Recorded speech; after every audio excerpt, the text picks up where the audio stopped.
PSS kontra Persib terancam ditunda. Daftar pemain Persija dan PSS Sleman yang terpapar Covid. Jadwal Timnas AFF 2022 serta berita dari Liga 1. Hai Rio Hotspot Lovers, inilah Rio Hotspot edisi kali ini.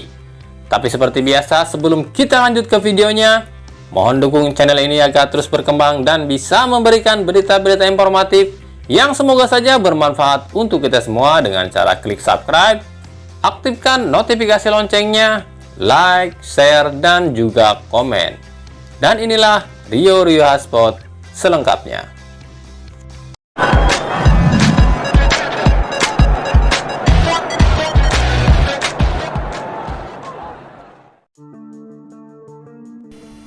Laga PSS Sleman kontra Persib Bandung terancam ditunda. Pasalnya ada banyak pemain dari kedua tim ini yang absen. Setelah di Persib mulai pulih, kini giliran sang lawan yakni PSS Sleman yang kehilangan sejumlah para pemainnya yang terpapar Covid. Tercatat ada 14 pemain PSS Sleman yang dikabarkan positif Covid-19. Mereka adalah Dimas Firmansyah, Bagus Prastio, Ega Rizky, Alex Dusai, Imam Mahmudi, Mario Maslak, Irfan Nanda, Ramdhani Lestaluhu, Roni Saputro, Misbakul Solihin, Wahyu Sukarta, Eeng Supriyadi, Juninho, dan Irhamila, serta ditambah satu pemain yang absen karena kartu merah yakni Aruns Evans. Hingga berita ini diturunkan, belum ada pernyataan resmi dari pihak PT LIB apakah laga PSS kontra Persib ini akan ditunda atau tidak. Pasalnya biasanya pengumuman baru akan diumumkan 9 jam sebelum pertandingan. Nah, andai kata laga PSS kontra Persib ini ditunda, ini berarti 2 kali sudah laga Persib ditunda, yakni sebelumnya kontra PSM pun ditunda. Lalu apakah dengan ditundanya laga kontra PSS Sleman ini menguntungkan atau merugikan bagi Persib? Jawabannya bisa merugikan, bisa juga menguntungkan. Sisi menguntungkannya, recovery para pemain jadi jauh lebih lama dan para pemain yang karantina pun mungkin akan kembali, tentu dengan catatan saat jeda itu pihak manajemen Persib benar-benar menjaga pemainnya agar tidak keluyuran supaya tidak terpapar lagi.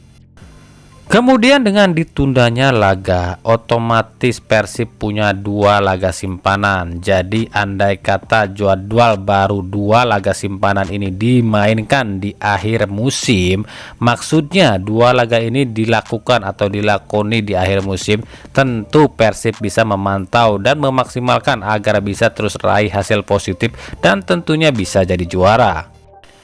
Nah, itu tadi di sisi menguntungkannya ya. Di sisi merugikannya adalah jika laga kontra PSS ini ditunda dan PT LIB merilis jadwal ulang Persib kontra PSM dan PSS, dan ternyata 2 laga tunda ini dimainkan hanya selang 2 hari dari laga selanjutnya. Ini tentu akan membunuh Persib.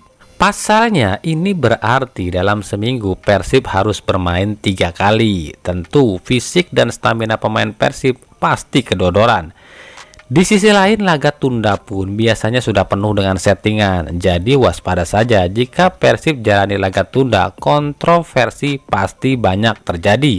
Apalagi jika 2 tim teratas di laga-laga terakhir meraih hasil minor. Sudah pasti laga Persib akan penuh dengan kecurangan. Selain PSS Sleman, Persija Jakarta pun mengkonfirmasi jika laga kontra Madura harus ditunda. Pasalnya Persija hanya memiliki 11 pemain saja yang sehat, yakni Dwiki Arya, Andri Tani, Hadi Firmansyah, Rio Fahmi, Imam Fatur Rahman, Marco Simic, Maman Abdurrahman, Sahrul Ginting, Rico Simanjuntak, dan Rohit Chan. Selebihnya diketahui harus menjalani karantina akibat terpapar COVID-19. Buat kalian para pecinta sepak bola tanah air, khususnya timnas Indonesia, mungkin belum banyak yang tahu siapa saja sih 29 pemain yang dibawa Sintayong untuk berlaga di ajang AFF U23 tanggal 15 ini. Berikut akan kami tampilkan skuad lengkap timnas U23 AFF 2022. Berikut juga jadwal dan siaran langsungnya.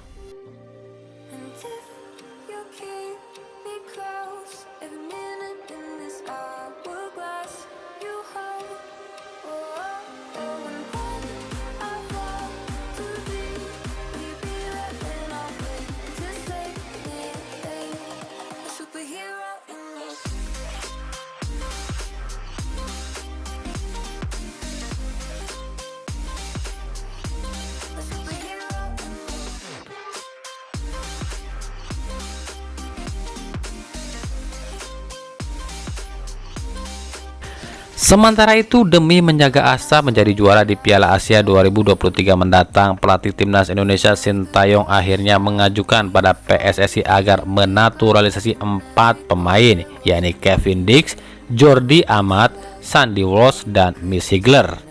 Uniknya, keempat pemain ini semuanya berposisi sebagai bek, padahal sejatinya timnas Indonesia itu butuhnya penyerang. PSSI sendiri belum bisa langsung menyetujui keinginan Sintayong ini. PSSI pun mengajak Sintayong untuk bertemu dengan Menpora pada hari Kamis esok. Menurut Sekjen PSSI Yunus Nusi, andai pun 4 pemain ini disetujui, 4 pemain ini pun tak langsung bisa dinaturalisasi. Harus tunggu minimal 5-6 bulan baru bisa dinaturalisasi. Itu pun dengan catatan para pemain-pemain ini tak pindah warga negara lain sebelum dinaturalisasi oleh Indonesia. Dari Bali United. Setelah dituding ada main dengan pihak PT LIB soal kenapa Bali United tak ada satupun pemainnya yang terpapar COVID, pelatih Bali United Stefano Cugura pun akhirnya memberikan statementnya. Ketika ditanya apakah Bali United lakukan tes PCR mandiri, Stefano Cugura pun menjawab tidak. Tidak ada, kita ikuti tes H-1 sebelum pertandingan saja, dan tes yang kita lakukan itu yang disediakan oleh PT LIB, bukan PCR mandiri. Tapi kita lakukan PCR sendiri secara rutin untuk menjaga kondisi tim, bukan cuma saat akan bertanding saja, tapi saat latihan pun juga. Dan pola hidup yang kami jaga, dan tentu juga pola makan pun semua pemain kami atur, ujar Stefano Cugura. Jelas ucapan Stefano Cugura ini membuat netizen semakin curiga. Jika yang tes PCR mandiri saja hasilnya bisa berbeda dan banyak yang terpapar, kenapa yang tak PCR mandiri tak ada yang terpapar? Di minggu ini ada 2 tim yang melepas pemainnya, yakni Persita dan PSM. Jika Persita melepas penyerang lawasnya Aldi Al-Ahya karena indisipliner, sementara PSM melepas pemain mudanya Rafri Asrul ke klub Eropa, yakni tim asal Yunani Atromtos Athena FC. Ini untuk kedua kalinya PSM melepas pemain mudanya ke klub luar negeri, setelah sebelumnya ada Asnawi Mangkualam yang ke klub Korea Ansan Greiners. Sementara itu, usai dilepas Persita Tangerang karena indisipliner, Aldi Al-Ahya kabarnya akan berlabuh ke salah satu klub asal Banten. Namun belum disebutkan tim asal Banten mana yang ia tuju.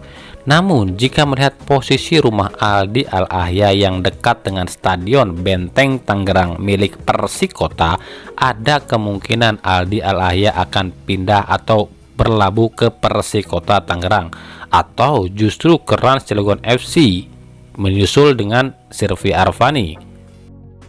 Nah, itulah tadi Rio Hotspot edisi kali ini.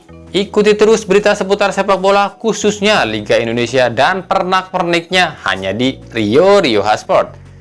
Terima kasih yang telah menyaksikan video ini dan mengunjungi channel ini. Kritik dan saran tetap kami nantikan di kolom komentar atau di media sosial kami di bawah ini. Sampai jumpa di video selanjutnya dan salam Rio Rioja Sport.